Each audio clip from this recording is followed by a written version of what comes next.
અખિલ ગુજરાત રાજપૂત યુવા સંઘ અને ભૂચર મોરી સ્મારક ટ્રસ્ટ દ્વારા 34મો ભૂચર મોરી શહીદ શ્રદ્ધાંજલિ સમારોહ તારીખ 15/08/2025ના રોજ યોજાઈ ગયો। સમારોહની શરૂઆત યુવા સંઘના આંતરરાષ્ટ્રીય અધ્યક્ષ માનનીય શ્રી પી.ટી. જાડેજાના હસ્તે રાષ્ટ્રધ્વજ ફરકાવી કરવામાં આવેલ।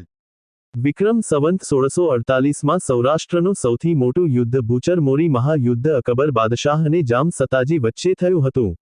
જામ સતાજીના આશરે આવેલ શરણાર્થીને અકબરને નહીં સોંપી અને શરણાગતનું કોઈ પણ ભોગે રક્ષણ કરવું એવા ક્ષત્રિય ધર્મના પાલન અર્થે આ યુદ્ધ થયું હતું।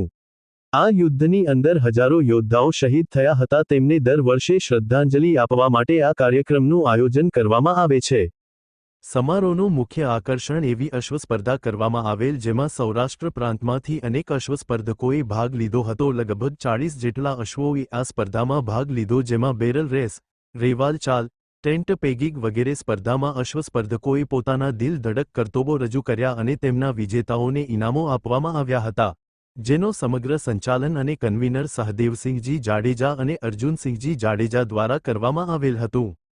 આ કાર્યક્રમમાં તલવારબાજી સ્પર્ધાનું પણ ભવ્ય આયોજન કરવામાં આવે છે, જેમાં આ વખતે 60મી વધુ દીકરાઓ અને દીકરી બાઓએ ભાગ લીધો હતો, જેમાં સિંગલ તલવાર, ડબલ તલવાર જેવી સ્પર્ધાઓ કરવામાં આવે છે। अहवाल करण सिंह पी जाडेजा द्रोल। छात्र धर्म की जय, भारत माता की जय। હું પીટી જાડેજા, રાજપૂત યુવા સંઘ। આજ રોજ આ ભૂચર મોરીનો 34મો શ્રદ્ધાંજલિનો કાર્યક્રમ છે અને આ કાર્યક્રમમાં મોદી સાહેબ પણ 2 વાર આવી ગયા છે। મુખ્યમંત્રી આનંદીબેન પટેલ આવી ગયા છે, વિજયભાઈ રૂપાણી આવી ગયા છે, ભૂપેન્દ્રભાઈ આવી ગયા છે। ભૂપેન્દ્રભાઈ આવ્યા એટલા પ્રભાવિત થયા કે એમને તો જાહેરાત કરી કે આ જગ્યા તમને ટૂંકી પડે, હું તમને 25 વીઘા જગ્યા આપીશ। એવા ભૂપેન્દ્રભાઈએ પણ અને અત્યારે આપવા માટે એ કાર્યવાહી પણ ચાલુ છે। આનંદીબેને શહીદ વન માટે અહીંયા કાર્યક્રમમાં આવ્યા ત્યારે 75 વીઘા જમીન અને 11 કરોડ રૂપિયા એ આટલું મોટું યોગદાન એ કરોડો રૂપિયાનું એ શહીદ વન ગણી શકાય।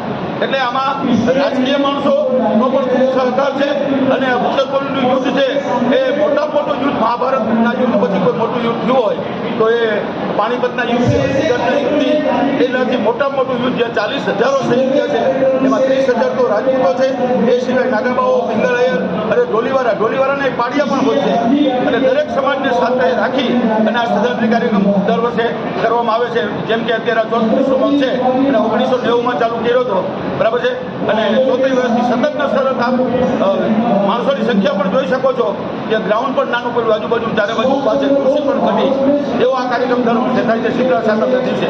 જય માતાજી, સાદર જય ભારત માતા કી જય।